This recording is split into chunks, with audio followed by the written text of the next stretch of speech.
kompetensi dasar. Mungkin minggu lalu kita sudah belajar tentang bagaimana kriteria dari seorang guru yang ideal, ya. Adik-adik sudah paham dan Ibu harap adik-adik sudah meresapi benar-benar sudah memahami bagaimana seyogyanya kita nantinya menjadi seorang guru. Ketika kita memilih profesi sebagai guru, maka seluruh kriteria itu harus benar-benar kita pahami dan kita laksanakan, ya. Karena tidak semua orang bisa menjadi guru. Dan adik-adik adalah orang yang terpilih, ya, walaupun mungkin awalnya masing-masing punya motivasi tertentu memilih program studi PGSD sebagai prodi pilihan, ya. Namun demikian diharapkan adik-adik bisa benar-benar menjadi seorang guru yang benar-benar memiliki jiwa sebagai seorang guru, selain nanti bakat dan minat itu bisa ditempa, ya, dalam proses perkuliahan kita. Baik, kita mulai. Yang pertama sekali adalah kita harus paham dulu, ya, apa itu pengertian dari kompetensi. Kompetensi ini berasal dari bahasa Inggris, ya, competence yang artinya sama dengan being competence, dan kompeten yang berarti sama dengan have ability, power, authority, skill, knowledge, attitude, dan lain-lain, ya. Pengertian dasar kompetensi ini artinya adalah kemampuan atau kecakapan, ya, dan bisa didefinisikan sebagai penguasaan terhadap pengetahuan, keterampilan, nilai, dan sikap yang direfleksikan dalam kebiasaan berpikir dan bertindak dalam menjalankan profesi keguruan. Dalam arti kata adik-adik tidak hanya dituntut untuk cakap menguasai bidang pengetahuan, tapi di sini juga dituntut adik harus punya keterampilan. Menjadi seorang guru tidak sembarangan, harus punya keterampilan khusus. Oleh karena itu harus mempunyai lisensi, ya, dan juga harus bisa mempunyai atau memahami nilai dan sikap sebagai seorang guru itu seperti apa, sehingga bisa direfleksikan ke dalam proses pembelajaran nantinya. Juga kebiasaan berpikir juga harus tercermin layaknya seorang guru, ya. Seorang guru itu nggak bisa berpikir istilahnya lebih banyak negative thinking, ya. Bahkan kalau bisa negative thinking itu harus dibuang. Jadi misalnya tidak ada anak yang bodoh, ya. Tidak ada anak yang tidak istimewa, semua anak ini istimewa, semua anak itu pintar. Nah, pemikirannya seperti itu harus tertanam dari sejak sekarang, ya, sejak dini. Mengapa? Karena ketika kita memulai sesuatu dengan negative thinking, maka hasilnya juga akan negatif, ya. Dan jadi kebiasaan berpikir itu harus banyak yang positif. Kita percaya bahwa murid-murid kita adalah orang-orang yang spesial, orang-orang yang bisa diajak untuk berubah, dibentuk dan sedemikian rupa agar bisa mencapai tujuan pendidikan yang kita harapkan. Baik, selanjutnya kompetensi profesionalisme guru itu juga diartikan sebagai kemampuan dan kewenangan guru dalam menjalankan proses keguruan. Guru yang berkompeten dan profesional adalah guru yang piawai. Adik-adik akan melihat nanti. Jadi untuk menjadi seorang guru ini ada orang yang dia punya bakat, ya, punya bakat sebagai guru. Jadi sejak lahir mungkin ketika keseharian di rumah tuh sudah nampak bakat-bakat sebagai gurunya sudah terlihat. Ada juga yang punya minat, ya, punya minat misalnya dengan cara, ya, apapun yang terkait dengan untuk menjadi pembicara ataupun mengajarkan orang, menasihati, itu juga sudah bagian dari salah satu peran guru di sana, ya, membimbing, berbicara untuk mengarahkan. Nah, itu kan salah satu skill yang harus dimiliki orang guru. Nah, itu mungkin sudah nampak dari sejak lahir, ya. Namun demikian, nah sekarang Ibu tanya nih pada adik-adik masing-masing nih, ya, memilih profesi guru ini apakah bakat, minat, atau terpaksa? Nah, itu harus kita sadari nih masing-masing kita berkaca, introspeksi, karena kalau memang nanti itu terpaksa harus kita dari sekarang rubah, ya. Nah, kita perbaiki, kita luruskan niat kita untuk menjadi guru, harus benar-benar yakin dari hati agar nanti sampai kepada anak-anak dan apa yang kita ajarkan semuanya baik dan tercapai ya, karena sesuatu yang dari hati insya Allah akan sampai ke hati. Baik, sudah dicoba renungi memilih profesi ini atau memilih program studi pendidikan guru sekolah dasar ini, apakah motivasi dari hati memang, bakat, minat, atau karena terpaksa? Tidak ada pilihan lain atau seperti apa? Ya, insya Allah semuanya betul-betul karena niat ingin menjadi guru ya, akan menjadi membuat sebagai agen perubahan bagi masyarakat dan generasi bangsa. Baik adik-adik, sesuai dengan peraturan pemerintah nomor 19 tahun 2005, standar pendidikan nasional, guru di Indonesia itu harus punya 4 kompetensi. Sudah sering dengar ya? Mungkin di profesi pendidik keguruan 1 adik-adik sudah belajar juga ya. Tapi di sini kita juga harus mereview sedikit ya. Sebelum nanti kita juga melihat dari sudut pandang yang lain. Nah, yang pertama adalah kompetensi pedagogik, yang kedua kompetensi kepribadian, kemudian kompetensi profesionalisme, dan yang terakhir adalah kompetensi sosial. Ini keempat kompetensi ini harus dikuasai, ya, harus kita kuasai sebagai calon guru. Mengapa? Karena inilah yang menentukan nanti seorang guru itu qualified atau tidak, ya, dia cakap atau tidak. Jadi tidak bisa sembarangan untuk menjadi seorang guru. Dan ini ada peraturan pemerintahnya yang harus dipenuhi adik-adik nih sebagai calon guru dan juga siapapun yang memilih profesi sebagai guru. Keempat kompetensi ini harus terpenuhi, ya. Nah, oke. Kompetensi pertama yaitu kompetensi pedagogik. Apa ini kompetensi pedagogik? Yaitu kemampuan mengelola pembelajaran. Ya, jadi nggak sembarangan ketika masuk kelas. Oh, yang penting saya hadir ke kelas, mengajar, tidak punya persiapan, tidak ada bahan yang dibawa, materi, media, asal saja, tidak bisa. Karena dengan tidak ada persiapan, ya, maka tidak ada yang bisa diukur. Adik-adik pergi ataupun mengikuti kuliah hari ini juga tentu ada persiapan, ya kan? Dari semalam sudah mulai menyiapkan diri, itu yang diharapkan, sudah bersiap-siap. Nah, untuk mengajar juga seperti itu. Kompetensi pedagogik ini adik-adik harus bisa mengelola pembelajaran itu dimulai dari tahap persiapan. Dan ini juga ada beberapa item di sini mungkin secara rinci. Yang pertama sekali kita coba kaji. Yang pertama adalah pemahaman terhadap siswa. Ya. Jadi guru dituntut adalah sebagai seorang yang berawal memahami individu. Makanya ada juga ada belajar psikologi ya. Ada belajar psikologi pendidikan? Ada. Nanti ada mata kuliah perkembangan peserta didik juga ada. Nah, adik-adik akan, kenapa sih harus belajar mata kuliah yang lain? Ya, selain profesi keguruan ada psikologi pendidikan, ada perkembangan peserta didik, nanti ada juga mata kuliah yang lain. Mengapa? Karena semua keilmuan itu terintegrasi. Adik-adik harus pahami, dan itu nanti kita gunakan sebagai sebuah kompetensi dan kecakapan kita dalam mengajar. Jadi nggak bisa kita hanya belajar pendidikan matematika saja atau pembelajaran IPS saja, IPA, tapi ada mata kuliah yang lainnya nanti menjadi bekal atau penunjang untuk keberhasilan kita dalam mengajar. Ya, jadi yang pertama sekali kompetensi pedagogik, adik-adik harus punya pemahaman yang baik terhadap siswa. Ya, seperti yang sudah Ibu sampaikan pada minggu lalu, adik-adik harus tahu siswa itu sudah termotivasi nggak? Misalnya ketika adik-adik pertama sekali masuk di kelas, sudah termotivasi tidak? Sudah santai, sudah rileks, sudah siap untuk menerima pembelajaran? Kalau tidak, harus dipahami dulu bagaimana cara membuat mereka sudah bisa menerima pembelajaran, bisa dengan cara adik-adik buat ice breaking dulu ya, permainan untuk fokus anak-anak belajar, menarik fokus anak-anak untuk belajar. Ya, kemudian juga adik-adik harus paham bahwa setiap individu itu unik, berbeda, punya kecerdasan yang berbeda. Ya, maka ada nanti materi terkait dengan multiple intelligence ya.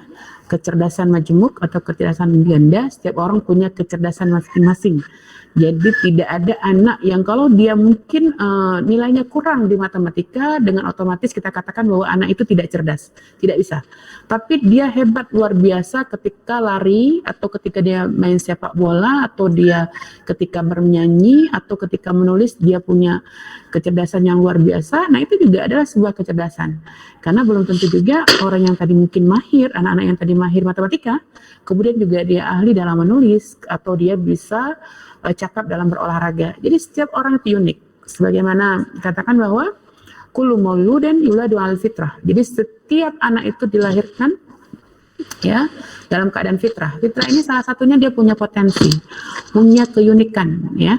Dalam arti kata dia punya kelebihan. Bahkan mungkin anak-anak yang menyatakan anak-anak yang berkebutuhan khusus juga ada, mungkin pernah dengar ada anak yang berkebutuhan khusus punya mungkin secara fisik ataupun secara looks-nya kita lihat kurang, tapi kecerdasannya luar biasa. Dia bisa menghafal Al-Quran sampai 30 juz, bahkan bisa paham artinya gitu ya. Nah, kita mungkin yang tampak sekarang ya biasa, tapi belum tentu bisa ya. Dalam arti kata tidak ada manusia yang dilahirkan dalam keadaan yang kurang, tapi semua tergantung kepada bagaimana kita bisa mengarahkan, membimbing ya sesuai dengan kecerdasannya masing-masing. Baik, jadi yang pertama sekali tadi pemahaman terhadap siswa, dia harus punya itu. Kemudian yang kedua, perancangan dan pelaksanaan pembelajaran ya, tadi yang seperti itu sudah sampaikan di awal ya, bahwa adik-adik harus punya perencanaan ya. Makanya nanti ada perkuliahan pemantapan pembelajaran ya kan. Nah, di situ adik-adik dilatih untuk bagaimana mahir dalam mengejar, dan sebelumnya harus membuat persiapan dulu. Tidak akan mungkin bisa cakap dalam mengejar kalau tidak ada persiapan. Ya, jadi dalam rencana pembelajaran ataupun dalam RPP, adik-adik nanti harus ada di sana, ada openingnya, bagaimana kita membuka pembelajaran, ya kan? Bukalah pembelajaran itu dengan memancing rasa ingin tahu anak dulu. Ya, kemarin kita sudah kuliah di mata kuliah yang lain, Ibu sudah sampaikan misalnya pancing anak-anak bisa dengan cara hari ini makan apa, gitu ya. Atau misalnya terkait dengan daya atau tenaga, kita mau belajar tentang energi ya, energi di pembelajaran sains atau IPA. Kita pancing anak-anak, semua sudah sarapan pagi hari ini, misalnya seperti itu, kita ketika opening. Nah, kalau yang jauh nanti ada yang belum makan, kita tanya bagaimana perasaannya, apakah dia bersemangat atau kuat. Nah, berarti kalau dia tidak kuat berarti tidak punya energi. Nah, itu bisa kita kaitkan seperti itu ya. Kemudian ada activity. Activity itu pastikan kalau anak-anak usia sekolah dasar itu jangan aktivitas yang hanya ceramah saja. Ya. Karena kenapa? Anak-anak usia sekolah dasar dan anak-anak usia dini itu ya ada masa transisi masih ya. Jadi mereka lebih banyak bergerak. Dalam arti kata mereka lebih suka pada hal-hal yang memancing kinerja fisik. Ya, walaupun kita tahu bahwa setiap orang punya cara yang berbeda dalam belajar, punya gaya belajar yang berbeda. Ada 3 ya, ada 3 gaya belajar. Auditori mungkin yang lebih suka dengan mendengar, kemudian ada yang visual melihat, ada yang kinestetik dengan bergerak. Tapi pada umumnya anak-anak usia sekolah dasar ini lebih suka pada hal-hal yang memancing kinerja fisik. Nah, jadi bagaimana caranya? Adik-adik harus bisa membuat aktiviti pembelajaran itu tidak hanya dengan sekedar ceramah atau hal yang unik, misal membuat games ya seperti itu. Jadi belajar tentang hewan misalnya, kita bisa buat dengan kegiatan bermain kartu atau mendengarkan suara-suara, menebak suara-suara binatang misalnya, suara-suara hewan. Jadi seperti itu. Jadi anak-anak akan lebih suka yang seperti itu. Kemudian juga ada yang terakhir adalah closing. Closingnya apa? Ya, kita bisa lakukan penguatan dari materi yang sudah kita ajarkan ke anak-anak, kita simpulkan, kemudian juga kita bisa berikan tugas yang lain, ya, dalam arti kata tugas yang tadi project ya, kita lebih katakan kepada anak-anak project ya, kenapa project? Karena kalau tugas itu baru dengar kata tugas saja sudah terbeban ya, tapi kalau proyek atau ibu punya proyek nih untuk anak-anak kerjakan di rumah, nah dia akan lebih termotivasi biasanya ya. Contoh minggu depan anak-anak coba bawa baju ganti, kita akan ya pergi bermain ke sawah. Nah, rasa ingin tahu anak-anak itu akan luar biasa. Ketika kita closing pembelajaran juga bisa kita lakukan hal seperti itu, ya. Mungkin itu salah satunya untuk yang Ibu sampaikan tadi, contoh itu untuk pembelajaran sains, misalnya nanti ada kita mempelajari tentang ekosistem persawahan. Maka itu bisa kita antisipasi dari sekarang, dan kalau kita guru yang kreatif itu sudah kita pertimbangkan. Nanti ketika kita ke sawah dengan anak-anak, misalnya bagaimana, apakah kita persiapkan hanya kita sendiri, ada guru pendamping lain ya, itu harus kita perhatikan juga. Kenapa kita harus minta anak-anak untuk bawa baju ganti? Karena nggak mungkin anak-anak akan pakai seragam, itu akan kotor. Ya, sampai seperti itu. Jadi guru sampai seperti itu. Untuk kompetensi pedagogi harus dipahami seperti itu. Ya, cakap dalam mengajar ya. Jadi dalam perancangan di situ ada dia harus buat RPP, silabus, kemudian media pembelajaran harus disiapkan ya. Jadi tidak hanya mengajar berceramah saja. Anak-anak untuk tingkat sekolah dasar ini belum bisa terlalu banyak kita ajak untuk berpikir abstrak. Harus yang tampak, yang terlihat bahkan bisa disentuh ya. Kemudian evaluasi hasil belajar. Jadi untuk memberi penilaian pada anak-anak, adik-adik sekalian, tidak bisa sembarangan. Ada caranya. Ya, misal salah satu penilaian yang pertama sekali, misal ketika memulai pembelajaran, adik-adik lakukan pretest dulu untuk tahu sejauh mana pengalaman belajar siswa sebelumnya. Ya. Kemudian agar tahu sampai sejauh mana siswa sudah memahami, apakah sudah bisa melanjutkan materi selanjutnya. Seperti itu, dan nanti di akhir kita bisa, setelah pembelajaran dilaksanakan, kita berikan post test ya. Kemudian juga selain itu, adik-adik dalam memberi nilai itu tidak bisa sembarangan. Jadi skor itu juga harus sudah ditentukan. Adik-adik mau pakai cara penilaiannya seperti apa. Kemudian misalnya seperti Ibu awal perkuliahan kemarin Ibu sudah sampaikan, kita punya ada penilaian dalam bentuk penilaian kehadiran, etika, kuis, tugas, midterm, dan final ya. Jadi itu tidak sembarangan. Jadi ada kriterianya, apa-apa saja yang dinilai. Jadi kita juga harus memberikan kriteria itu pada anak-anak nantinya ya. Jadi tidak nilainya suka-suka, kapan apa ada ini jadi penilaian. Jadi tidak bisa. Jadi harus bisa sudah ditentukan dari sekarang. Ya, dari sejak awal inilah adik-adik kompetensi yang harus adik-adik kuasai ya. Nanti adik-adik juga akan belajar di mata kuliah evaluasi pembelajaran pastinya insya Allah ya, dalam apakah adik sudah belajar atau pada semester depan sudah belajar evaluasi pembelajaran? Belum. Ya, kalau belum berarti insya Allah pada semester depan ya. Nah, ini juga akan dibahas nanti secara detail di sana bagaimana cara adik-adik melakukan penilaian atau evaluasi hasil belajar ya. Baik, yang selanjutnya adalah untuk kompetensi pedagogik yang harus adik-adik kuasai ya agar cakap menjadi guru yang berkompeten adalah pengembangan siswa untuk mengaktualisasikan potensi yang dimiliki ya. Tadi setiap anak punya kecerdasan yang berbeda, punya potensi masing-masing, punya keunikan masing-masing. Adik-adik harus bisa kembangkan. Jangan sampai ya anak yang punya kecerdasan mungkin tadi seperti yang sudah Ibu sampaikan, dia punya kecerdasan dalam seni, ya, dalam menulis, dalam olahraga. Tapi karena kita selalu berpikir tadi bahwa anak yang pintar adalah anak yang mahir matematika, akhirnya kita menyampingkan 3 kecerdasan atau beberapa kecerdasan yang lain. Nah, ini keliru. Bagaimana caranya kita sebagai seorang guru bisa mengembangkan potensi setiap anak? Dia bisa belajar matematika melalui bernyanyi, dia bisa ya karena dia suka seni mungkin, kemudian atau dengan nari sekalipun, dengan gerak musik. Jadi ada salah satu teori atau materi yang bisa mungkin nanti kita juga pelajari ya untuk mengembangkan potensi anak itu dengan musik and movement ya, dengan gerakan dan musik ya. Jadi itu akan menyenangkan bagi anak-anak ketika kita mengembangkan potensi anak-anak itu, mengembangkan atau mengajar itu sesuai dengan potensi yang dimiliki oleh anak. Jangan paksa mereka di luar dari kemampuan anak ya.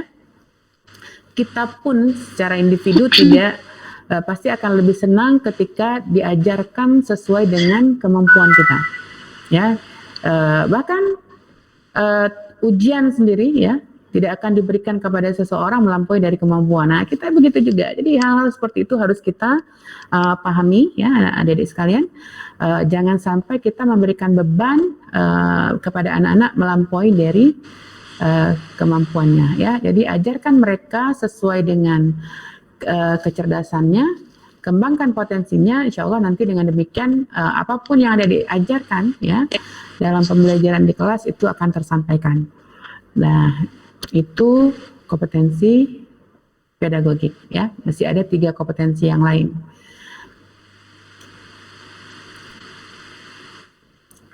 Baik, kita lanjutkan sedikit lagi terkait dengan kompetensi pedagogik.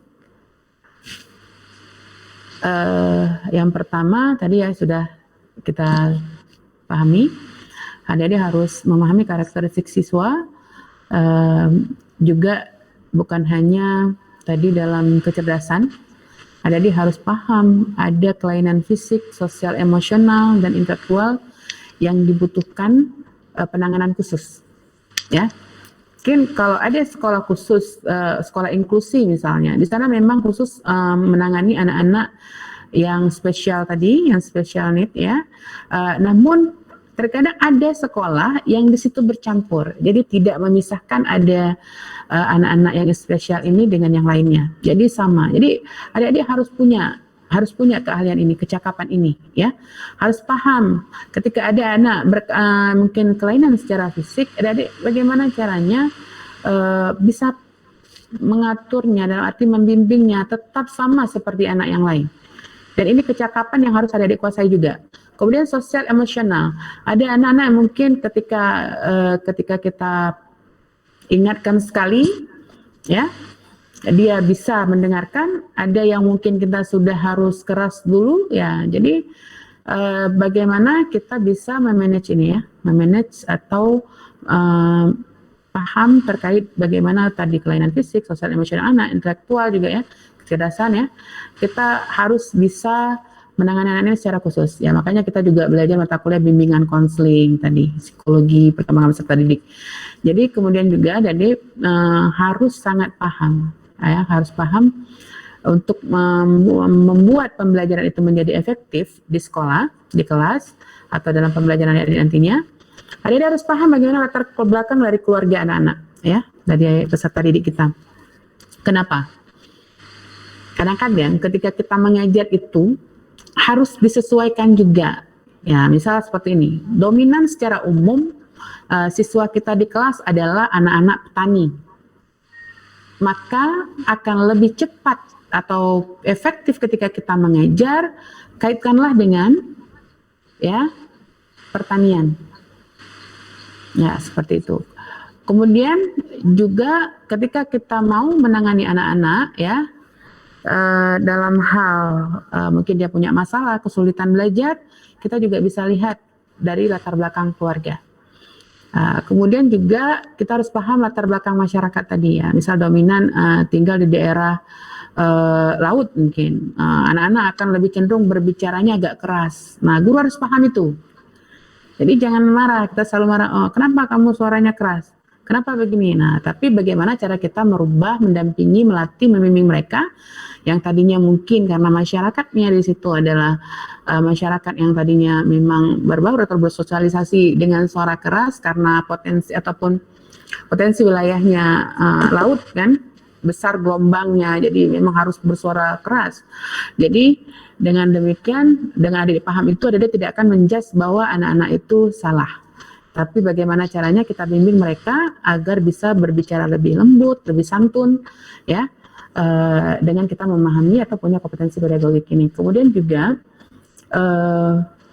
dengan latar belakang keluarga dan kita paham tentang latar belakang masyarakat ini, kita juga bisa menetapkan kebutuhan belajar siswa dalam konteks budaya yang beragam, ya.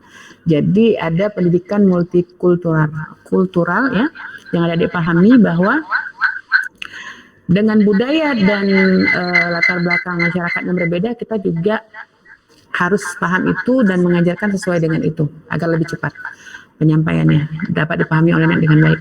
Kemudian adik-adik juga harus paham bahwa setiap orang itu punya kesulitan dalam belajar, ya, yang berbeda, tidak sama. Jadi jangan kita selalu menjudge bahwa anak-anak akan mudah belajar seperti saat kita sekarang. Nah, ya, kita sering seperti itu ketika sudah menjadi guru, ketika anak-anak mungkin menulis saja, mungkin kelas 1 ya, yang kelas 1 biasanya menulis saja nggak benar nih, nggak lurus. Nah, karena kenapa? Kita mengukur standarnya adalah diri kita yang sudah mengalami proses pendidikan lama. Padahal dia harus paham bahwa anak itu sedang berproses, maka kitalah yang mempunyai kewajiban untuk membimbing dia agar bisa belajar sesuai dengan yang kita harapkan. Baik, kemudian juga adik-adik kita harus menguasai prinsip-prinsip dasar belajar mengajar, ya, dan mendidik. Mungkin ini nanti bisa kita lanjutkan pada sesi selanjutnya karena akan lebih panjang. Kita lihat dulu jeda iklan berikut. Sampai bertemu di sesi kedua.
Ikan.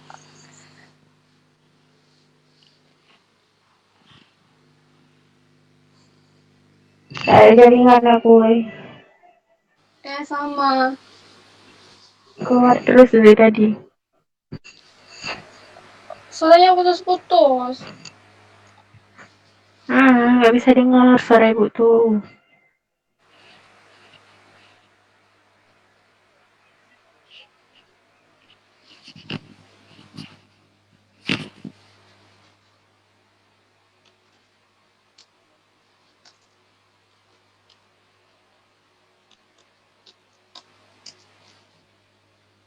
Udah matiin tuh kameranya.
Baik adik-adik, kita lanjutkan materi kita, masih terkait dengan materi kompetensi pedagogik ya.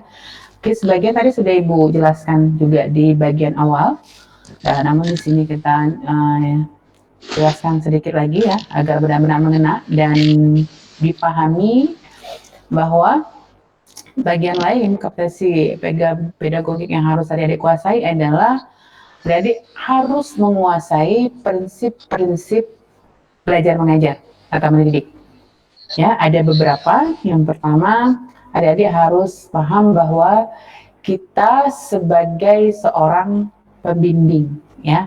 Pembimbing ini dalam arti kata kita sebagai pelayan, membantu anak-anak, melatih, membimbing anak-anak agar tadi potensi, bakat, minatnya ya dapat berkembang dengan baik.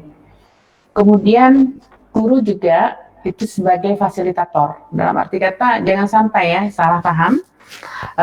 Sebagaimana yang sudah mungkin terjalani selama ini, guru dijadikan sebagai satu-satunya sumber dalam belajar. Ini sekarang tidak bisa lagi ya adik. Ya, anak-anak harus bisa menjadi subjek belajar. Mereka yang belajar, bukan guru. Guru hanya sebagai fasilitator, membimbing, mengarahkan, memfasilitasi, jadi seperti itu. Jadi jangan sampai guru ceramah saja, kemudian tidak ada interaksi dengan siswa. Siswanya tidak aktif, duduk saja, ya. Apalagi anak SD nih, kita suruh duduk, lipat tangan, ya kan. Kemudian pandangan lurus ke depan, nggak boleh lihat kiri kanan. Nah, hal yang mustahil bagi anak-anak, ya. Jangan karena anak kita pun kalau diperlakukan seperti itu tentu tidak nyaman, ya. Nah, baik. Kemudian guru juga prinsipnya kita sebagai motivator. Ya, kemarin minggu lalu ada pertanyaan dari Yusra ya terkait bagaimana cara memotivasi anak-anak gitu. Nah, di sini kita harus paham juga bahwa salah satu bagian dari kompetensi pedagogik guru ya harus paham bahwa dia sebagai seorang motivator, memberi motivasi pada anak.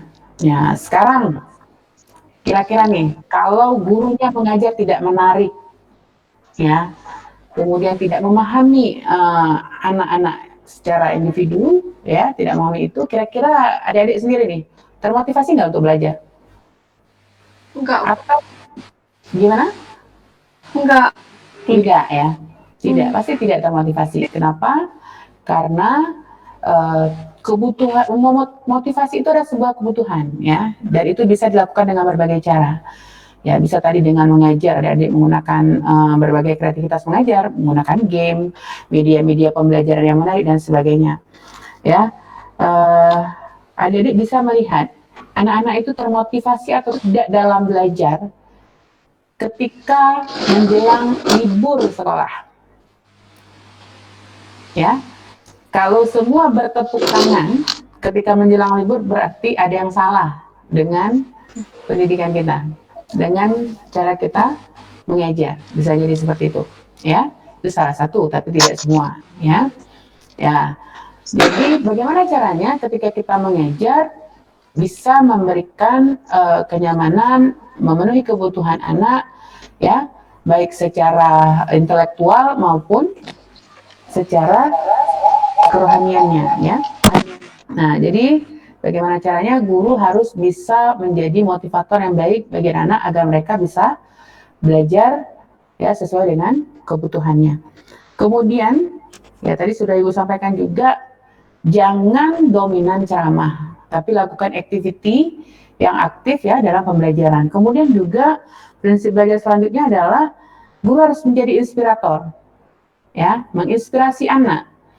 Ya, kalau seandainya seperti yang Ibu sudah sampaikan juga ya pada perkuliahan yang lain, adik-adik mau mengajar terkait dengan alat musik tradisional. Dalam kurikulum atau buku standar di sana yang ada adalah alat musik daerah lain. Sedangkan kita saat ini berada di daerah Aceh ya di Aceh. Maka jangan lupa harus inspirator. Jadi bukan terpaku pada satu hal saja. Ada banyak hal yang lain. Kemudian juga menginspirasi bagaimana ketika kita ada teman, bagian anak misalnya, ada temannya yang sedang sedih. ya.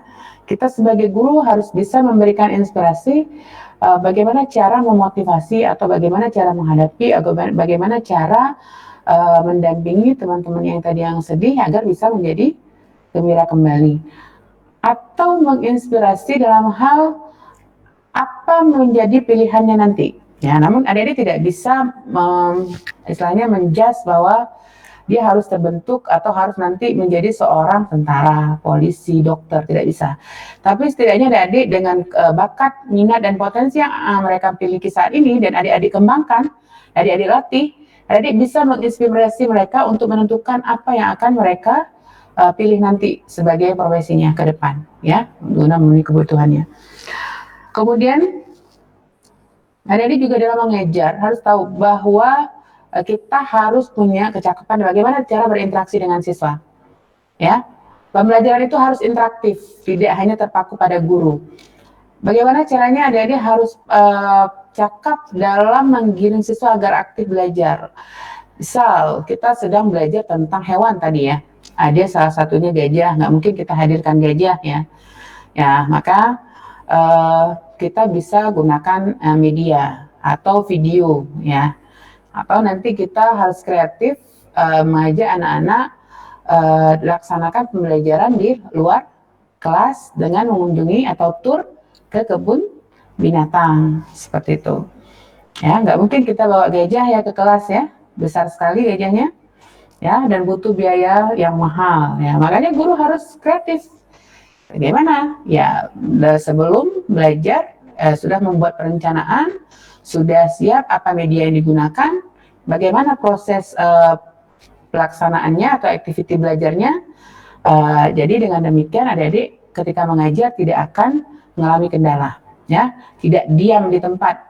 Kalau tidak ada perencanaan dalam mengajar, pasti diam di tempat nanti ketika mengajar ya. Kemudian juga sudah seperti yang Ibu sampaikan tadi sebelumnya, adik-adik harus menilai proses hasil pembelajaran itu mengacu pada tujuan pendidikan, ya, tujuan pembelajaran. Jangan adik-adik nantinya ingin anak-anak itu cakap atau mampu dalam misalnya dalam mata pelajaran seni ya, anak-anak harus bisa menyanyikan lagu Indonesia Raya misal, ya, tapi yang kita tes yang lain. Ya, jadi itu tidak sesuai. Jadi apapun yang menjadi proses penilaian dan hasil pembelajaran harus mengacu pada tujuan. Makanya harus ada rencana. Tujuan kita mau mengajar apa? Hari ini kita tujuannya apa yang ingin dicapai? Maka itulah yang menjadi tolak ukur kita dalam proses pembelajaran kah, materi yang disampaikan sampai pada penilaian sehingga sesuai. Ya, tidak terjadi kesimpang siuran dalam proses pembelajaran. Selanjutnya, tadi sudah untuk kompetensi pedagogik yang harus ada dikuasai. Yang kedua adalah kompetensi kepribadian. Jadi kompetensi kepribadian ini adalah suatu kemampuan kepribadian yang mantap, stabil, dewasa, arif, berwibawa, dan bisa menjadi teladan bagi peserta didik dengan berakhlak mulia. Ini sudah kemarin minggu lalu kita bahas pada pertemuan pertama bagaimana konsep guru yang ideal, dan Ibu juga sudah sampaikan pada minggu lalu bahwa kriteria guru ideal yang pada saat itu adalah terkait ataupun bagian dari kompetensi kepribadian. Ya, ingat minggu lalu ada Ibu sampaikan seperti itu? Ya. Jadi di sini adik-adik adalah orang-orang terpilih yang dari sekarang harus bisa mengupgrade bagaimana menjadi pribadi yang bisa benar-benar menjadi teladan dan contoh bagi anak-anak, ya. Dan hal ini juga adik-adik harus pahami bahwa mengapa ini penting, mengapa ini harus dikuasai oleh seorang guru, ya, harus punya kompetensi atau cakap dalam kepribadian, berakhlak mulia, ya, harus dewasa, arif, punya pandangan pola pikir yang baik, positif ya. Ini sesuai dengan tujuan pendidikan. Jadi kompetensi cakap, adik-adik cakap dalam kepribadian nantinya akan mampu menggiring anak-anak mencapai tujuan pendidikan yang diharapkan. Tujuan sesuai dengan tujuan pendidikan Undang-Undang Nomor 20 Tahun 2003 Pasal 3 tentang Sistem Pendidikan Nasional. Adik sudah pernah baca? Ya, nanti dicek kembali. Di sini Ibu sampaikan sepintas. Tujuan apa tujuan pendidikan kita? Ya, sesuai Undang-Undang Nomor 20 Tahun 2003 ini Pasal 3, untuk mengembangkan potensi peserta didik agar menjadi manusia yang beriman. Ya, ingat, menjadi manusia yang beriman, bertakwa kepada Tuhan Yang Maha Esa, berakhlak mulia, itu kita garis bawahi, kemudian sehat, berilmu, cakap, kreatif, mandiri, dan menjadi warga negara yang demokratis serta bertanggung jawab. Jadi ini bukan tujuan pendidikan yang hanya disebut-sebut saja, tidak ada jelas, tapi ditetapkan dalam undang-undang di negara kita. Ya, jadi tujuan pendidikan sesuai dengan Undang-Undang Nomor 20 Tahun 2003 Pasal 3 tadi, ada salah satunya adalah kita di sini akan membentuk anak-anak yang berakhlak mulia. Dan ini bagian dari kepribadian. Dan itu juga yang harus adik-adik teladani kepada anak-anak. Ya, guru yang berkepribadian baik pasti akan bertanggung jawab, adik-adik. Orang yang baik, punya kepribadian yang baik, pasti bertanggung jawab. Dia akan mengejar dengan penuh tanggung jawab. Tidak akan melewati berbagai prosedur yang sudah ditetapkan. Dia paham dengan baik bahwa untuk mengajar yang baik, dia harus punya perencanaan yang baik, terus melaksanakan dengan baik dan menilai dengan baik. Tidak ada anak-anak yang merasa tidak adil dalam penilaian, atau ada anak yang merasa ketika dalam proses pembelajaran itu tidak dihargai, ya, karena tadi mungkin yang matematika lebih hebat dianggap, kalau dia hebat atau punya nilai matematika tinggi dia lebih hebat, dia hanya mungkin dapat 6 nilainya, 7, dia tidak dianggap hebat. Tidak, semua anak istimewa, semua anak cerdas. Ya, itu yang harus kita tanamkan dari sekarang. Itu akan Ibu ulang-ulang terus. Ya, menjadi satu pola pikir yang harus adik-adik pahami, bahwa setiap orang itu unik, setiap orang cerdas, setiap orang itu istimewa.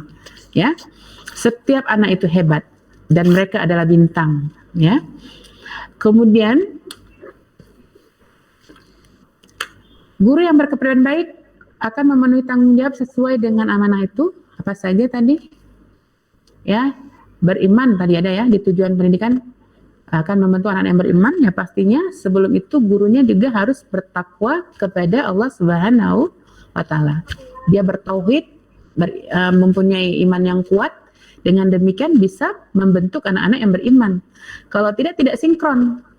Ya, bagaimana mau membuat anak-anak beriman kalau gurunya tidak bertakwa dan beriman, punya tauhid yang kuat? Itu mustahil. Ya, kemudian dan guru juga harus berilmu dan berwawasan luas. Adik-adik jangan terpaku hanya pada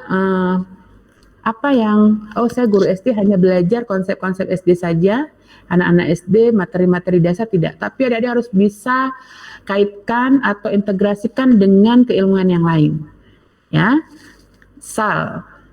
contoh, bagaimana cara kita mengajar sains, tapi itu bersinergi atau bisa mengupgrade keimanan anak-anak. Adik-adik, kita bisa mempelajari konsep getar misalnya, ya, getaran. Getaran itu pembelajaran sains ya. Ya, konsep getaran yang kita pelajari, kemudian aja anak-anak untuk beraktiviti, caranya memegang lehernya, kemudian minta mereka untuk bersuara. Coba ada dilakukan sekarang. Pegang leher, ya, kemudian bersuara. Ada getaran di sana? Ada. Nah, apa maksud dari Ibu meminta dia untuk melakukan ini? Agar langsung praktek. Anak-anak suka yang seperti ini. Jadi nggak kita bilang saja, kita pelajari tentang konsep getaran ini, bla bla bla dan seterusnya. Tapi kita tidak ada praktisnya, ya, tidak bisa. Anak-anak tidak akan memahami itu dengan baik. Dan tujuan kita tadi ingin mengupgrade keimanan anak-anak juga melalui proses pembelajaran sains. Maka kita bisa pakai langsung, ada media langsung, media anak sendiri, tubuhnya sendiri. Ada konsep getaran yang ada di tubuh kita, ya tadi, pita suara. Kalau tidak bergetar pita suara itu, maka tidak akan mengeluarkan suara. Dan siapa yang memberikan pita suara? Allah Subhanahu wa Ta'ala. Dengan begitu kita harus bersyukur. Ya kan, dengan begitu kan meningkatkan keimanan anak-anak, semakin bertakwa kepada Allah, semakin beriman kepada Allah. Seperti itu ya. Ya, jadi guru harus berwawasan luas, inspiratif, berilmu, dan itu yang harus kita pahami. Jadi tidak stagnan, hanya kurikulumnya ini, kita tidak mau mencari lagi lebih, maka ini adalah hal yang tidak baik, tidak bertanggung jawab. Ya, Ibu sangat percaya dia adalah orang-orang yang punya kepribadian yang baik dan bertanggung jawab. Kemudian sehat jasmani dan rohani. Gak mungkin adik-adik menjadi seorang guru sakit-sakitan terus, akan susah. Pasti nanti lagi belajar batuk-batuk terus, ya kan? Ya kan? Nah, jadi itu akan mempengaruhi. Yang pertama, pembelajaran tidak akan tercapai tuntas, anak-anak juga akan terganggu. Karena kita batuk-batuk terus, kesehatannya juga akan menjadi permasalahan yang baru nantinya. Kemudian sehat selain jasmani tadi, rohani. Gak mungkin yang menjadi guru itu adalah orang yang mungkin, maaf saya katakan, yang mempunyai gangguan mental. Gak mungkin. Nah, misal temperamental saja. Untuk menjadi guru nih, kalau pribadi yang temperamental ini hati-hati sekali ya. Sebaiknya kalau kita masih punya masalah di situ, ini kita coba obati baik ya, obati, kita perbaiki ya, bagaimana cara mengelola emosi ya. Jadi nggak mungkin nanti ketika anak sedikit salah udah main hantam saja ya, atau anak-anak kesenggol sedikit dah habis sana ya. Nah, jadi ini hal-hal yang harus kita perhatikan, dan sehat jasmani dan rohani ini adalah bagian dari kompetensi kepribadian. Kemudian berakhlakul karimah tadi sudah kita sampaikan, kemudian juga bertanggung jawab dan berjiwa nasional. Nah, ini juga penting adik-adik. Berjiwa nasional dalam arti kata adik-adik ya harus cintalah dengan negara kita ya. Cinta dengan Indonesia, cinta dengan NKRI. Jangan sampai menjadi guru ini sebagai orang yang sebaliknya ya, berjiwa pemberontak, mengajak anak-anak untuk menghancurkan negara, itu tidak bisa ya. Jadi seorang pribadi guru yang baik itu dia harus mencintai negaranya. Dengan demikian dia mampu untuk mengajak anak-anak untuk mencintai negaranya. Dan kita adalah bagian masyarakat ya. Kita adalah individu bagian dari masyarakat yang harus berprogres ya. Belajar juga untuk itu, untuk mengembangkan, untuk memajukan ya negara kita. Ya, jadi jangan sampai sebaliknya. Jadi kalau kita melakukan hal sebaliknya, tentu ini menyalahi salah satu kecakapan yang harus adik-adik miliki sebagai seorang guru, yaitu kompetensi kepribadian. Bagaimana? Dipahami? Ya. Oke, suatu waktu kita akan menggunakan sedikit perbedaan metode pembelajaran. Adik-adik nanti walaupun di rumah, Ibu minta untuk melakukan satu activity ya, karena untuk pembelajaran atau mengajar guru-guru SD ini harus lebih banyak interaksi aktif sebenarnya, karena jika tidak adik-adik nantinya akan terpaku ketika mengajar anak-anak ketika sudah berada di kelas. Baik, kemudian untuk kompetensi yang ketiga, yaitu kompetensi profesional. Ya, kalau udah dengar kata profesional ini, tentu adik-adik paham nih, pasti satu yang terkait dengan lisensi, legalitas, ada sesuatu yang harus diikuti ya dalam waktu tertentu. Ya, dalam arti di sini adik-adik harus menguasai, secara umum kita bisa katakan ada punya standar tertentu, kurikulum tertentu yang harus dikuasai. Jadi adik-adik di sini dalam kompetensi profesional, adik-adik harus menguasai materi. Adik-adik mau mengajar tentang sains, maka adik-adik harus menguasai materi sains. Adik-adik mau mengajar tentang matematika, maka adik-adik harus menguasai materi matematika. Karena kalau tidak, ilmunya setengah-setengah. Ya, tidak akan nyampe. Karena yang adik-adik jelaskan tidak akan sesuai dengan apa yang diharapkan atau yang sudah ditetapkan dalam tujuan pembelajarannya.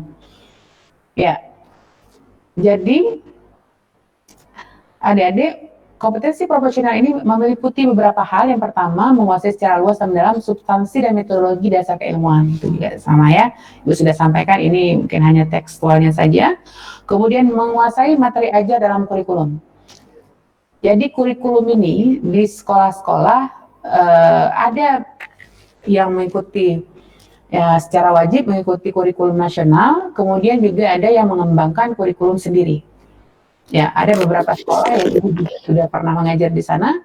Mereka mengacu pada kurikulum nasional, kemudian mengembangkan dengan kurikulum yang mereka buat sendiri sebagai tambahan sesuai dengan visi misi dari masing-masing sekolah.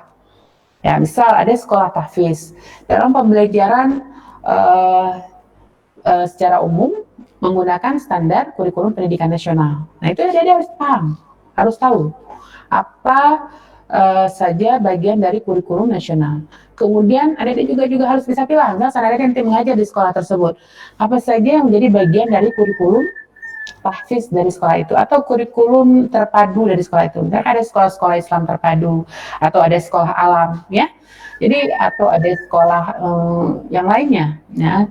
Jadi adik-adik harus paham mana kurikulum nasional, mana kurikulum tambahan, dan itu adalah bagian dari kompetensi profesional. Jika adik-adik benar-benar memahami bahwa inilah yang harus saya kuasai. Jadi betul-betul paham apa itu kurikulum nasional dan apa kurikulum tambahan kalau nanti ada sekolah yang mengembangkan kurikulumnya sendiri ya. Kemudian untuk mengembangkan kurikulum, jadi adik-adik juga bisa, kalau ada sekolah yang hanya mengembangkan kurikulum nasional atau mengacu pada kurikulum nasional saja, adik-adik harus kreatif dan inovatif ya. Dalam arti kata, jangan terpaku, misalnya seperti tadi, di dalam buku tertulis alat musik tradisional hanya gamelan saja, angklung, kemudian hanya terpaku mengajarkan anak-anak itu saja. Tapi lihatlah kearifan lokal kita. Kita sedang berada di Aceh, bisa ada diambil alat-alat musik, bawa sekalian. Ya, di Aceh ada alat musik tradisional Rapai, kemudian apa? Serune kale. Mungkin perkenalkan lagi alat-alat musik tradisional. Jangankan anak, kadang-kadang mungkin kita sendiri sudah lupa. Tak tuk tring pernah dengar? Enggak pernah ya. Nah, itu alat musik tradisional Aceh. Nah, coba kaji ya, Aceh itu ada apa saja alat musik tradisionalnya. Ya, kemudian dekat-dekat dengan daerah kita. Jadi begitu. Jadi guru harus kreatif dan inovatif dalam mengembangkan kurikulum. Tidak terpaku pada buku. Ya, capek, tapi insya Allah akan memberikan kepuasan tersendiri bagi anak-anak dalam belajar. Mereka akan sangat senang. Gurunya sangat kreatif, anaknya akan senang belajar, maka insya Allah tujuan pembelajaran akan tercapai dengan baik. Kemudian, adik-adik juga harus menguasai dasar-dasar materi kegiatan ekstrakurikuler yang mendukung tercapainya tujuan pembelajaran secara utuh. Dalam arti kata begini, adik-adik harus menguasai materi ekstrakurikuler. Seperti tadi, misal, untuk kunjungan wisata, tour, nah itu kan bagian ekskul ya. Nah, anak-anak misalnya pergi ke, kita tentukan untuk semester ini kemana saja anak-anak akan berkunjung, misal ke kebun binatang. Apa saja kita harus buat istilahnya perencanaannya. Pergi ke kebun binatang untuk kegiatan apa, atau untuk menunjang materi apa dalam pembelajaran. Jadi jangan hanya untuk pergi ke laut tanpa ada tujuan, hanya sekedar senang-senang, tidak bisa seperti itu. Ya, jadi kegiatan ekskulnya harus jelas materinya.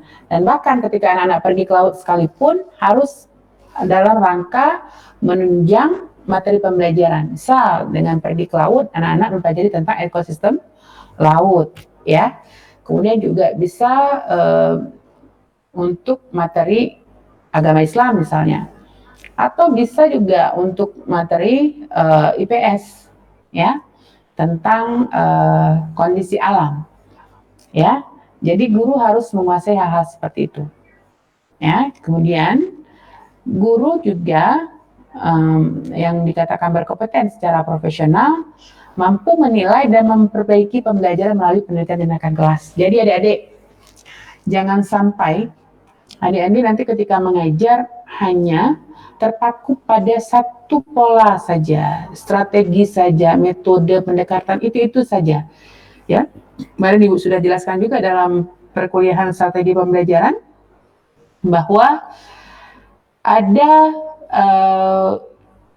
strategi yang tidak sesuai untuk satu kelas, satu anak atau satu kelas, namun cocok untuk kelas yang lain.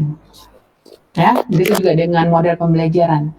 Jadi itu yang dikatakan adik-adik harus bisa melakukan perbaikan. Kalau misalnya kita coba model ini pada saat ini tidak sesuai, maka kita perbaiki, gunakan model yang lain. Ya, terkadang juga satu model pembelajaran tidak sesuai untuk digunakan dalam mata kuliah ini, mata pembelajaran ini, tapi mata pelajaran ini, tapi sesuai untuk digunakan pada mata pelajaran yang lain.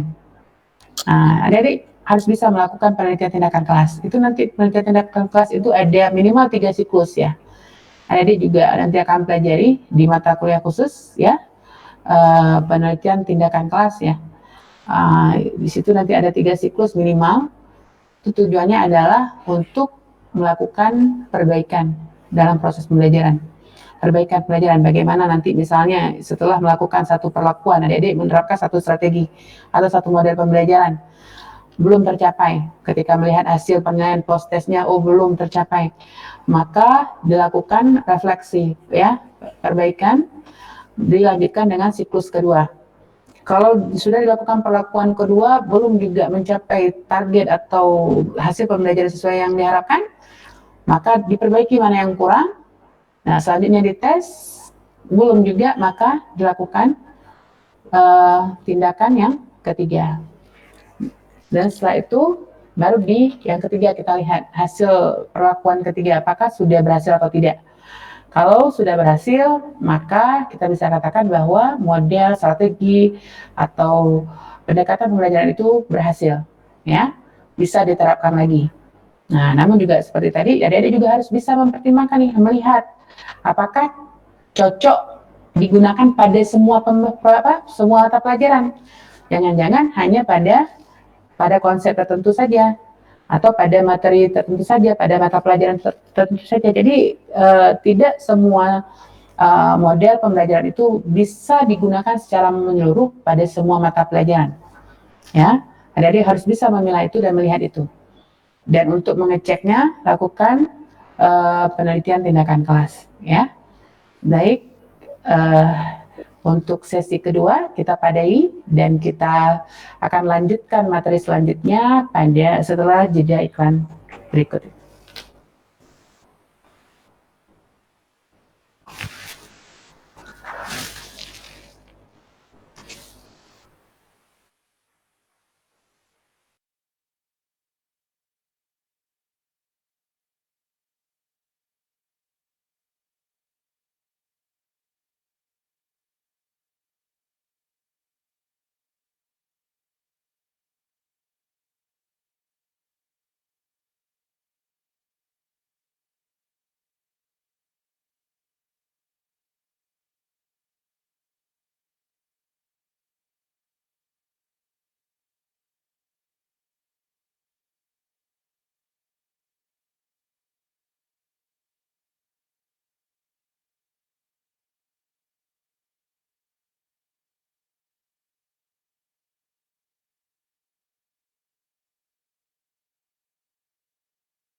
Baik adik-adik, bertemu lagi. Kita lanjutkan materi kita. Kompetensi yang keempat yaitu kompetensi sosial. Kompetensi sosial di sini ya seperti umumnya adik-adik ketahui, kalau kita sudah mendengar kata-kata sosial itu pasti ada makna interaksi dengan yang lain ya, dengan sekitar, dengan lingkungan. Jadi kompetensi sosial di sini adalah kemampuan kita sebagai pendidik yang menjadi bagian dari masyarakat ini untuk berkomunikasi, berinteraksi, bergaul dengan yang lain. Apakah itu antara kita dengan pendidik, kemudian antara sesama pendidik, dengan tenaga kependidikan, ya staf-staf ataupun karyawan yang ada di sekitar sekolah, orang tua, wali, peserta didik, dan juga masyarakat sekitar. Jadi guru di sini juga harus cakap dalam bersosial. Jadi jangan sampai guru menjadi pribadi yang tertutup, tidak mau berinteraksi, hanya mengajar saja, tapi tidak ada komunikasi dengan anak-anak. Ya sekedar menyampaikan materi, selesai pulang. Tidak ada interaksi sosial dengan anak, dan juga tidak ada interaksi sosial dengan sesama guru, dengan warga sekolah yang lain, dan juga masyarakat. Dan adik-adik harus paham, juga ada partner utama selain daripada yang warga yang ada di sekolah, ada partner utama adik-adik dalam mendidik anak, yaitu orang tua atau wali siswa, ya.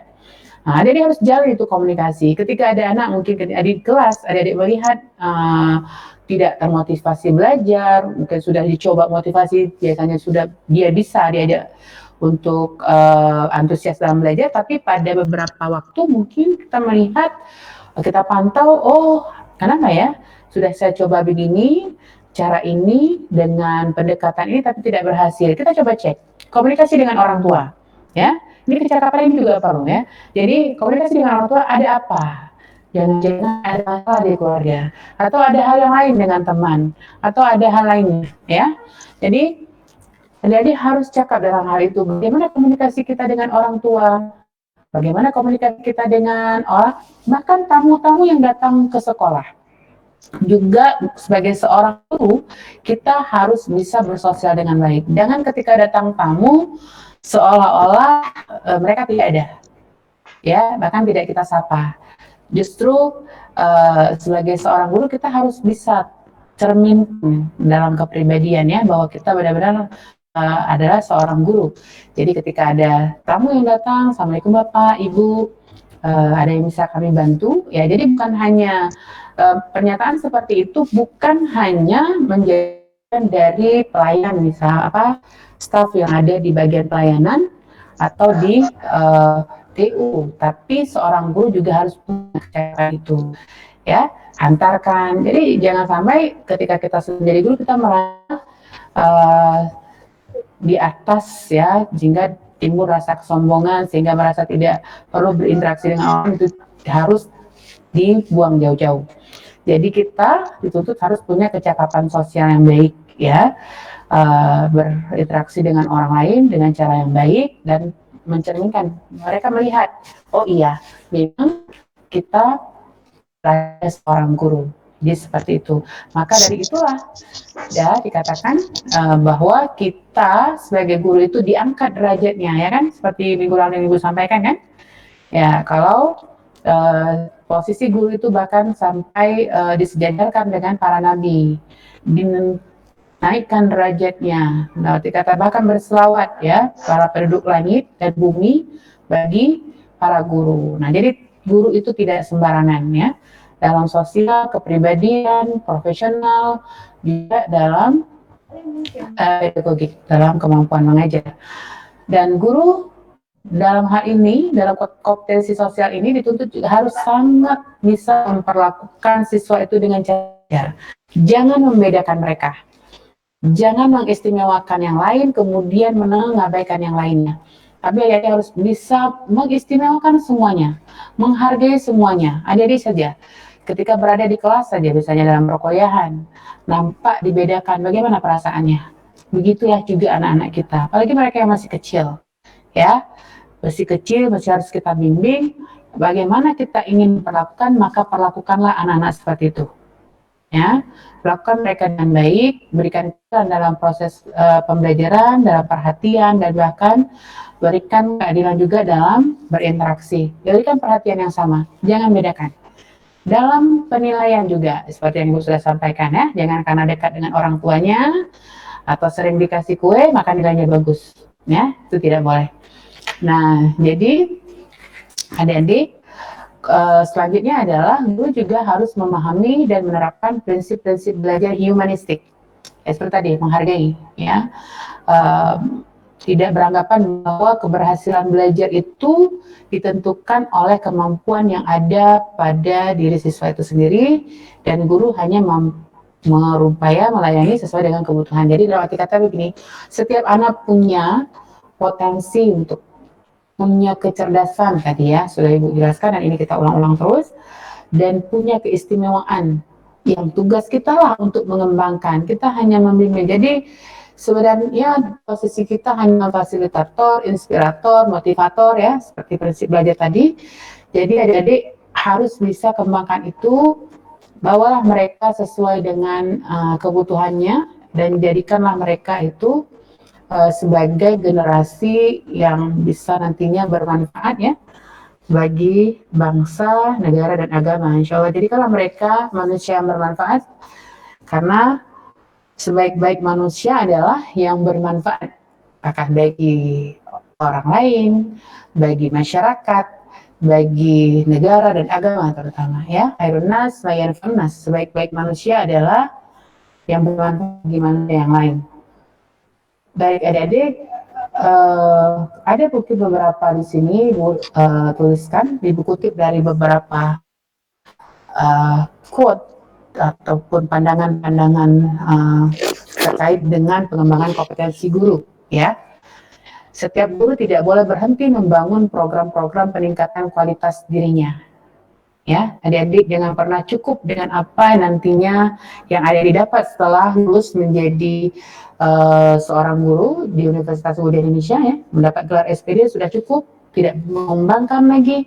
Oh, kalau ada program di sekolah hanya itu saja, tidak mau berupaya untuk meningkatkan kualitas, ini hal yang keliru.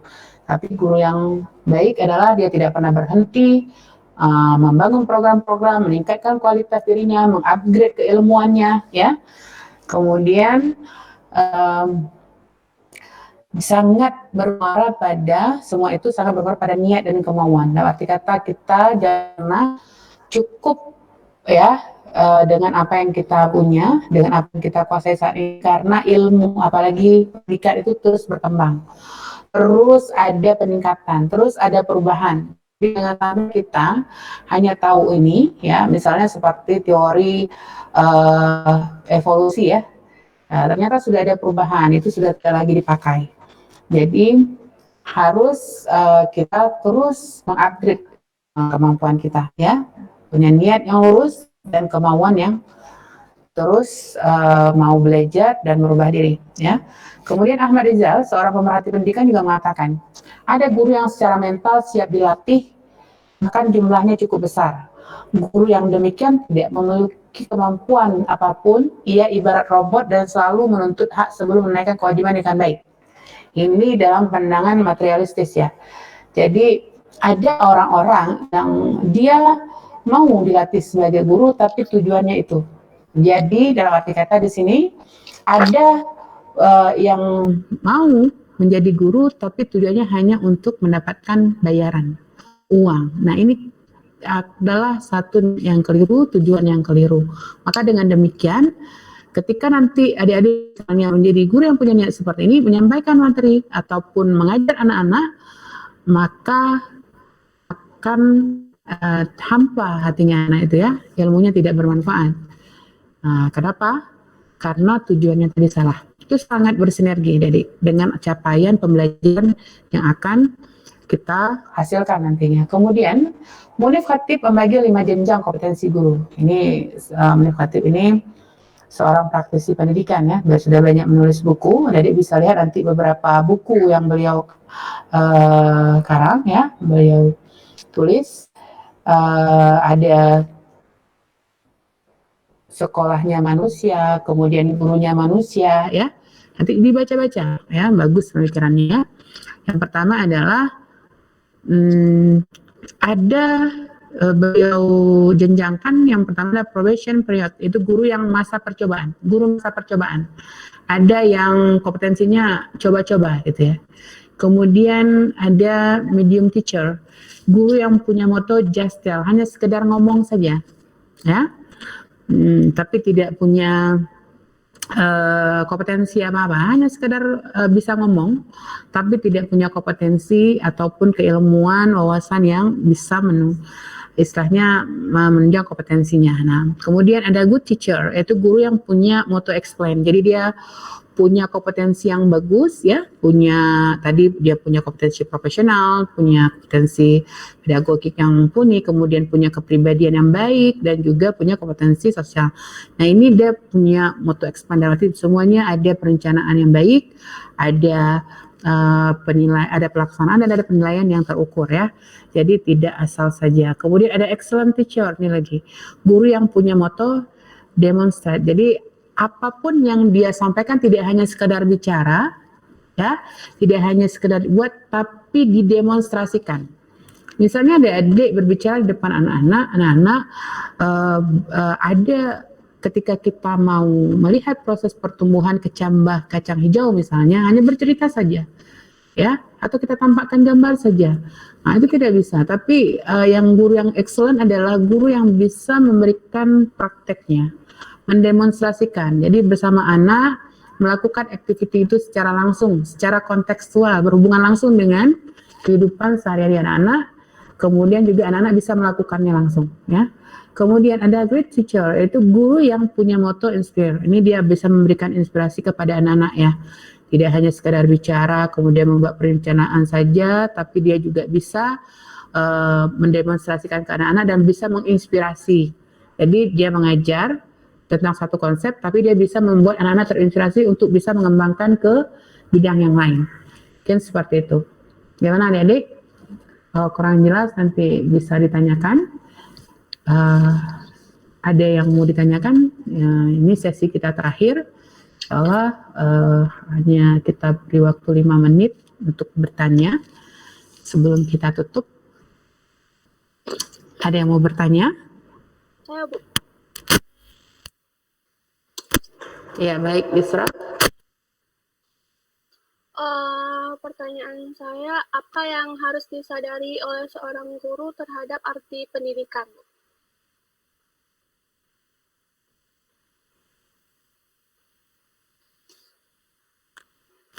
Oke, baik. Ada yang lain? Selain Isra, ada lagi?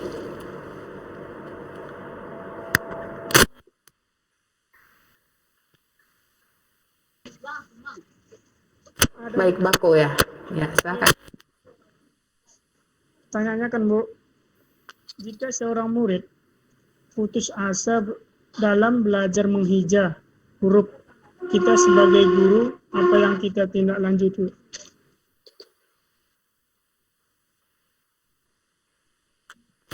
Ya, baik. Bagus sekali pertanyaannya. Dua-duanya bagus. Mas Tura.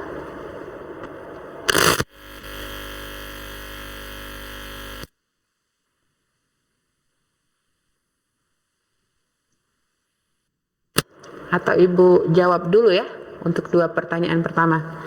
Baik, tadi pertanyaan Yusra, bagaimana sebagai seorang guru kita memahami arti dari pendidikan, begitu? Ya, atau Ibu keliru memahaminya? Seperti apa, bisa diulangi?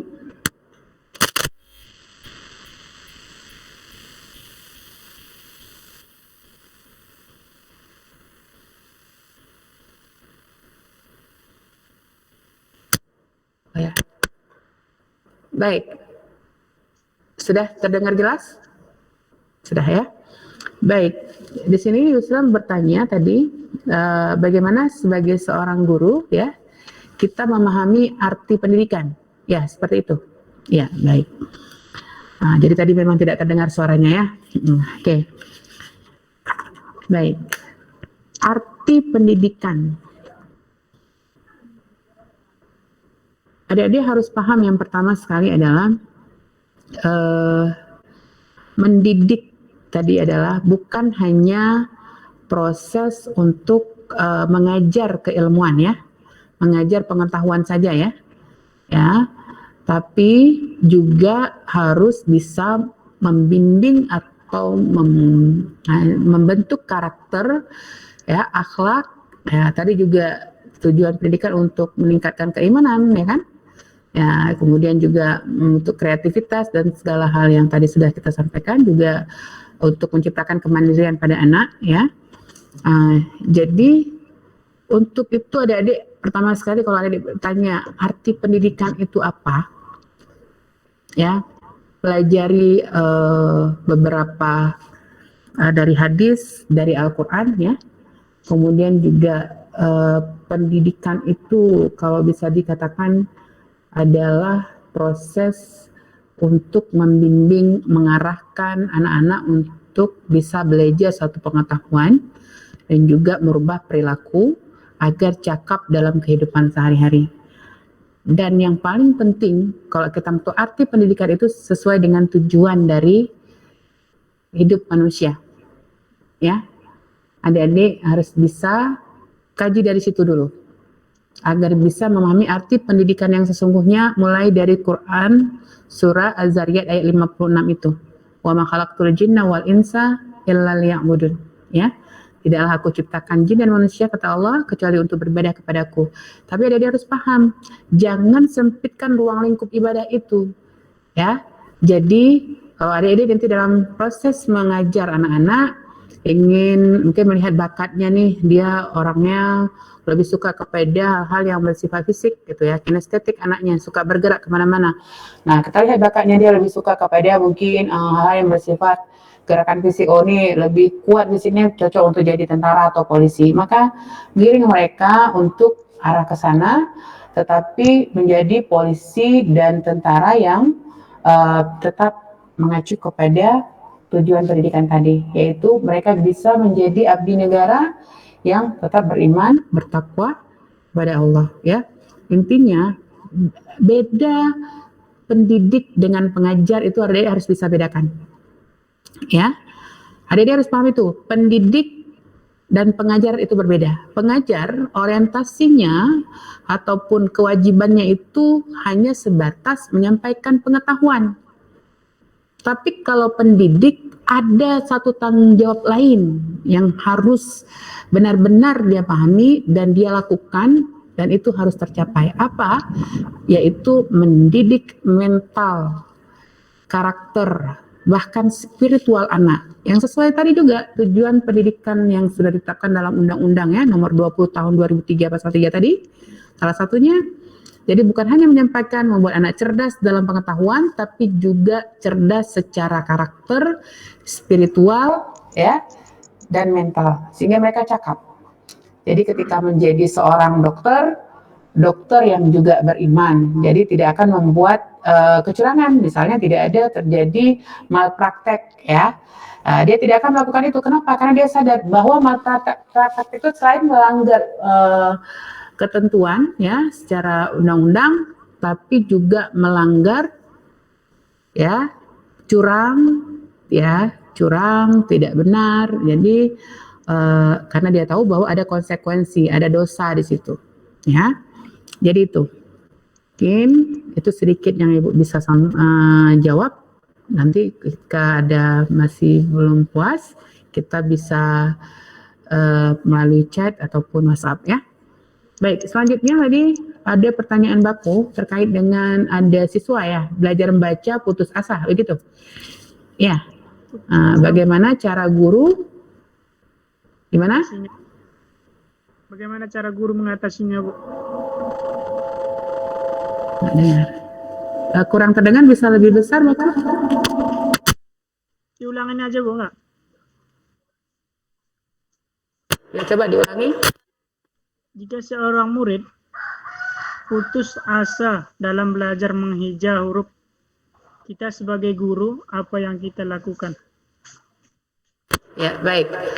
Ya, jadi benar ya, tadi yang Ibu tangkap bahwa ketika ada seorang murid sudah putus asa nih dalam mengeja gitu ya, bagaimana cara kita? Nah, pertama sekali adalah Bako harus pastikan bahwa apakah anak berputus asa belajar mengeja membaca itu sudah sesuai nggak dengan kecerdasannya, atau sudah sesuai nggak dengan apa yang dia sukai, ya.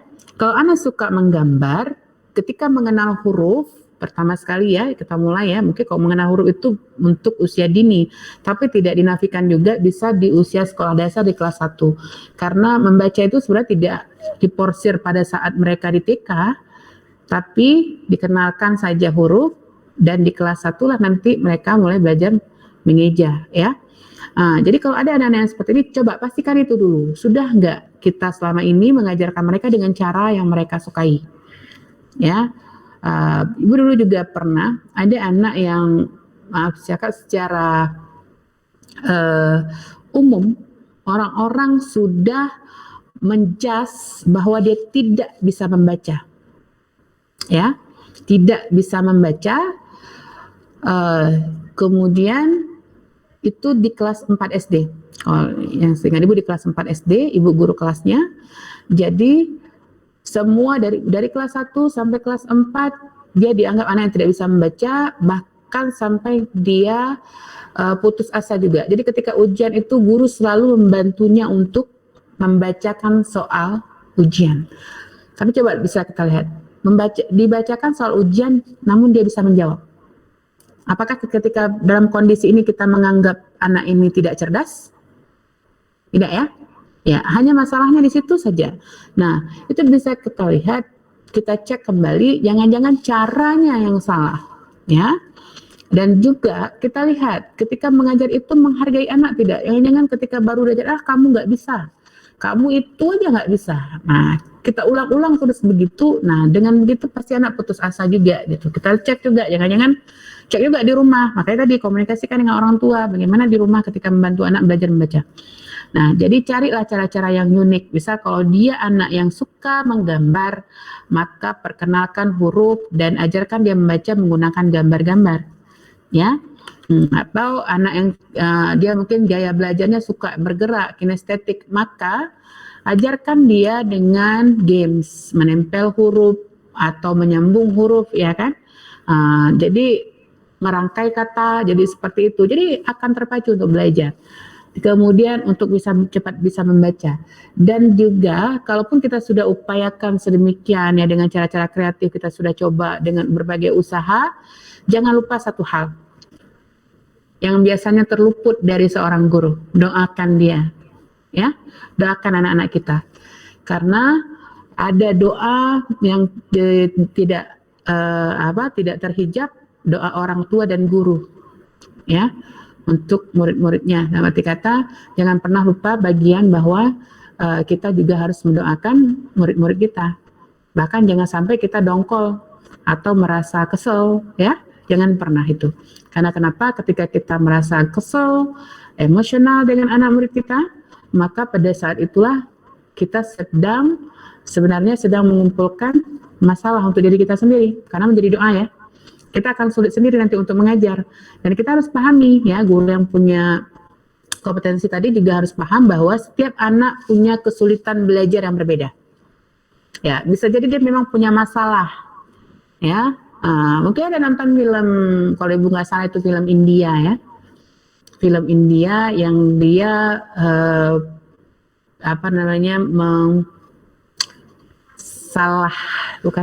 mengenal huruf itu terbalik. Ya, jadi nanti mungkin bisa kita nonton setelah ini ya, kita cek kembali ya.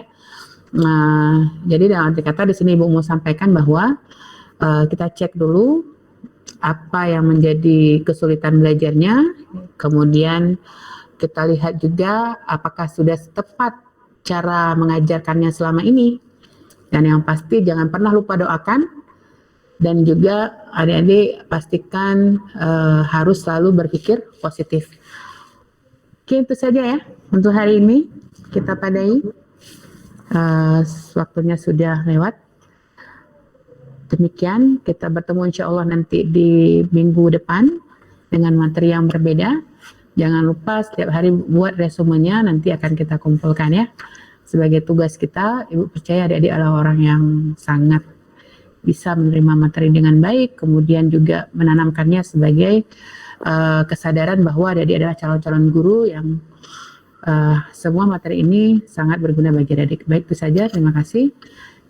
Kita tutup dengan membaca hamdalah. Alhamdulillahirabbil alamin. Subhanakallahumma wa bihamdika, asyhadu an la ilaha illa anta, astaghfiruka wa atubu ilaik. Assalamualaikum warahmatullahi wabarakatuh. Waalaikumsalam warahmatullahi wabarakatuh.